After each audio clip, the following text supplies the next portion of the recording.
देखा था कि मार्केट ने शुरुआती दौर में जो तेजी कायम की वो सस्टेन होती गई, हर गुजरते घंटे के साथ मार्केट में फ्यूल नजर आ रहा था। आज क्या एक्सपेक्टेड मुनाफा वसूली है या आपको लगता है कि ये गिरावट जो है वो गहरा सकती है? Very good morning Prashant ji.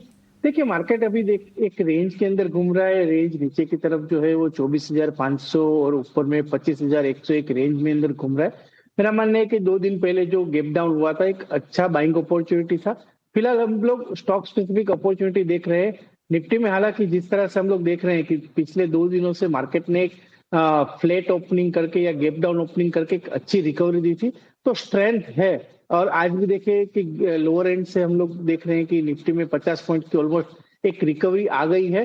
तो मेरा मानना है कि बाय ऑन डिप्स का मार्केट ही है, क्योंकि एक कंसोलिडेशन फेज में चल रहा है। और तो हालांकि पिछले 2 महीनों से हम लोग देख रहे हैं कि निफ्टी में एक स्ट्रॉन्ग रैली आ गई है, तो इसलिए एक कंसोलिडेशन फेज चल रहा है, तो एक रेंज ट्रेड चल रहा है। बट ऑल ओवर मार्केट के अंदर जिस तरह से मोमेंटम है, मानना है कि अब बाइंग अपॉर्चुनिटी है, यहाँ से बाई करके ही चलना चाहिए।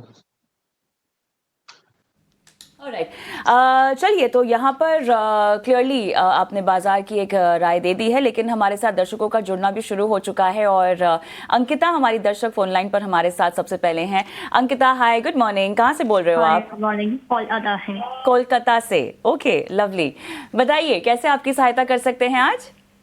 मेरे पास ITC 75 शेयर है, 1104 कॉस्ट था, तो क्या करना चाहिए? रखना चाहिए या सेल कर देना चाहिए? अंकिता, आई एम सॉरी, आप अपनी बाइंग प्राइस रिपीट करेंगी? मैं सुन नहीं पाई। 1104। Okay, 1104, okay. अंकिता, आपने इसको किस टाइम होराइजन के लिए खरीदा है? मैंने तो शॉर्ट टर्म के लिए खरीदा था, लेकिन 1 ईयर से ऊपर हो गया। शॉर्ट टर्म के लिए खरीदा, एब्सोल्युटली यार, थोड़ा सा आप स्टकअप महसूस कर रही होंगी। चलिए ठीक है, फटाफट इस पर राय लेते हैं। और निमेश, शॉर्ट टर्म के लिए लिया था लेकिन अब थोड़ा सा स्टकअप है। इनकी बाइंग प्राइस 1104 बहुत ज़्यादा ऊंची है। अब थोड़ा लंबा और इंतजार करना पड़ेगा, या आपको लगता है कि फिलहाल यहाँ पे एवरेज करें या निकल जाए और मुनाफे की रणनीति कहीं और बनाएं?